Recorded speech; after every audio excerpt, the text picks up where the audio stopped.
Do you want that cheap 18:9 big display phone with huge battery, low price and decent specs? You might have come to the right place, and this is my UMIDIGI S2 review. Honest, hands-on and to the point. So, this is it, 6-inch 18:9 HD Plus phone with lots of goodies inside the bag, like an awesome free case, a quick charging fast charger and USB Type-C cable, along with the USB Type-C to a 3.5mm headphone jack converter. The back is made of metal rather than glass, and the fingerprint scanner is quite fast, but not the fastest I've seen. And the phone feels like a 5.5 inch rather than 6 thanks to that 80% screen to body ratio. And it also packs a huge 5100 mAh battery, but doesn't weigh much, like 180 grams, and the battery does deliver great battery life results with around 10 to 13 hours of screen on time on a single charge, even with 4G and GPS turned on all the time. And the battery charge is quite fast, with 60% charge in just over an hour thanks to the fast charger. And the phone does support all the global bands for 4G LTE, so it will work in Asia, Europe, USA, Canada, North and South America. In talking about LTE bands, I had no troubles with internet or call quality using the UMIDIGI S2. But now let's talk about performance and the Helio P20, 4GB of RAM and 64GB of onboard storage. The Helio P20 is as good as cheap as you can get at this price point, which is below $200, and very close to that Snapdragon 625 feeling. The Helio P20 and Helio P25 are essentially the same chip, with the P25 having a slight clock boost, and UMIDIGI S2 scored very good in the storage test, which was surprising for me at this price point. And another plus of the UMIDIGI S2 is that it has customizable notification LED, but it's very small and it's located in the speaker grill on the top of the phone. And now let's talk about that real daily life performance. Is UMIDIGI S2 a great daily driver? The answer is it's a very good daily driver, and the GPS speed is also very decent on this device, locking very fast in outside conditions, but if you want to get the lock inside the house you might have to wait a little bit longer for that. And as I said, the general performance of this phone was pretty pleasing to me as a very demanding daily driver user. The 4GB of RAM and 64GB of onboard storage run great when running in sports and in normal mode, but if you're that keen on performance mode rather than battery life, I suggest you keep the sports mode on all the time, and if you want to save more battery you can get the normal mode on all the time as well. During my regular days I was using the sports mode, and the phone actually performed very well with very good RAM management, rare reloading apps, even better than some 6GB RAM phones out there, so the UMIDIGI S2 passes my daily driver test really good.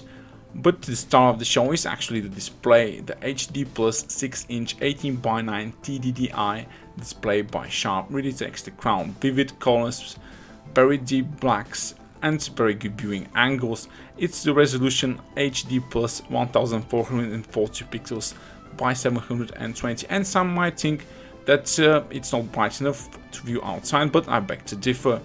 The display gets very bright and is viewable outside, but the real joy of this display is viewing 18:9 content, which at the moment is not very popular, but YouTube is adding that to more and more videos as we speak. And the phone handles natural colors as well as cartoonish ones very nice. So the display is really good quality when it comes to color reproduction and saturation, and since the phone does have a gyroscope and magnetometer, you'll be able to view VR and 360 videos on it. And now moving on to gaming, because I really think that most of you start to game more and more on Android, and especially looking at this price range, the specs and the big battery, you want to get as much gaming time as possible, and you can do around 5 to 7 hours of really heavy gaming on the UMIDIGI S2 on a single charge. And as far as the performance goes, it runs old favorites like Asphalt 8 and Mortal Kombat 5 just great, and even new games like War Robots in the heaviest, like really heavy intense 3D graphic situations are delivering very good frame rates on the UMIDIGI S2 and the Helio P20. Because of that lower than Full HD resolution, it really helps the chip excel in gaming, and even in this new Battle Royale Survival Royale game, which went quite fast considering this is a very open world with lots of 3D objects in it and good graphics, good 3D models of the characters.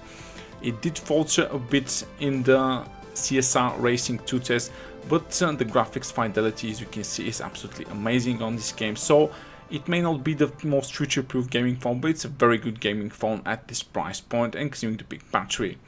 And now about the camera, the redeeming qualities of the camera definitely are the 4K video, but I really hate them using that cheap bokeh mode with the second camera, it's just for depth of field. However, the Sony IMX258 here in good lighting conditions delivers very good shots with very accurate color reproduction, but what you see on the phone when you take the photo and what you see on the PC later are very different, and I have no idea why. The shots looked horrible when I took them, but then viewing them on the PC, it just turned out that they've turned out very good.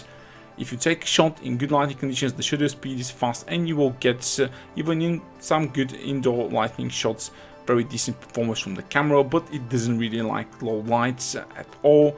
So I do not recommend the UMIDIGI S2 as a low light shot phone, but at this price I think you're probably expecting that.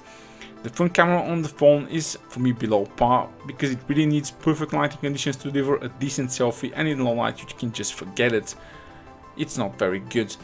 The 4K video record on the phone delivers excellent color reproduction, very good 4K video in my books, but if you're working with it, it's just a bit too shaky since there isn't any electronic or optical stabilization on this phone. But still, 4K video at this price point is 4K video, and I'll take that any day. But as the cameras, you know, low light video, just forget about it. Just the camera sensor can't compensate with it. The front cam video may not be good for selfies, but at least it can do 1080p video.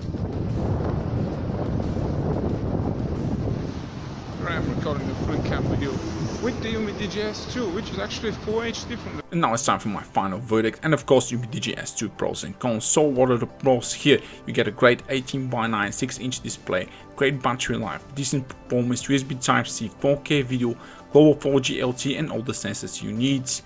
But as cons, I have to mention the phone still runs Android 6.01, the front cameras make low light shots on both cameras are not good, no headphone jack, and the general audio experience is below par in my books. You can buy the phone from link in the description below, give the video a thumbs up if you like it, and subscribe to my channel for more honest hands-on reviews. Stick around.